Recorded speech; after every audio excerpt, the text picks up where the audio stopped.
क्या हुआ? सारे हमारी हीरो है, शेख भाई हम भी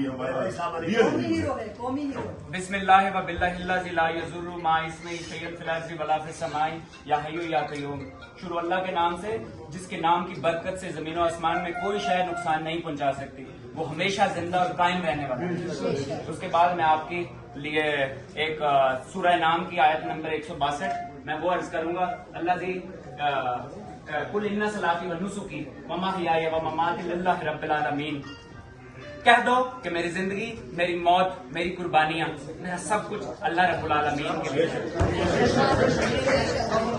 तो याद रखे, मैं अगर मुझे पता होता है यहाँ पे मेरे सारे दोस्त तालियों से इस्तकबाल करते हैं या तो शायद मैं ना आता, लेकिन कुछ दोस्तों की मुझे इनविटेशन थी तो मुझे मस्त ये बड़ा अच्छा प्लेटफॉर्म है कि मुझे आपसे बात करने का मौका मिला।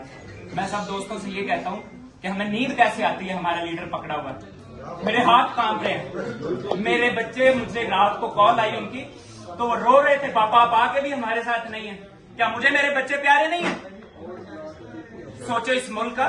बस मैं आप सब दोस्तों से, अपनी बहनों से, अपने भाइयों से ये रिक्वेस्ट करता हूँ, थोड़ी सी हमें गैरत खानी चाहिए। हमारा लीडर अंदर बूढ़ा हो रहा है, उसकी हड्डियां गल रही हैं, हम यहाँ पर बैठे हुए।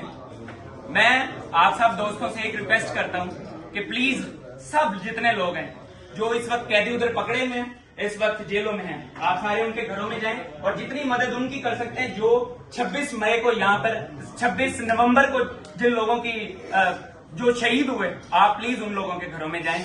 मैं आप सब दोस्तों को अपने दिल से सबसे ज्यादा अजीज उस वक्त समझूंगा जब आप लोग इस लीडर के लिए रियल माने, क्योंकि अगर जद्दोजहद होती तो अब तक खान अंदर ना रहते। मुझे इतना पता है जब कोई दिल से जद्दोजहद करता है तो सारे निजाम उखड़ जाते हैं और लीडर बाहर आकर रहता है। आपको अल्लाह का वास्ता है, आपको अल्लाह का वास्ता है।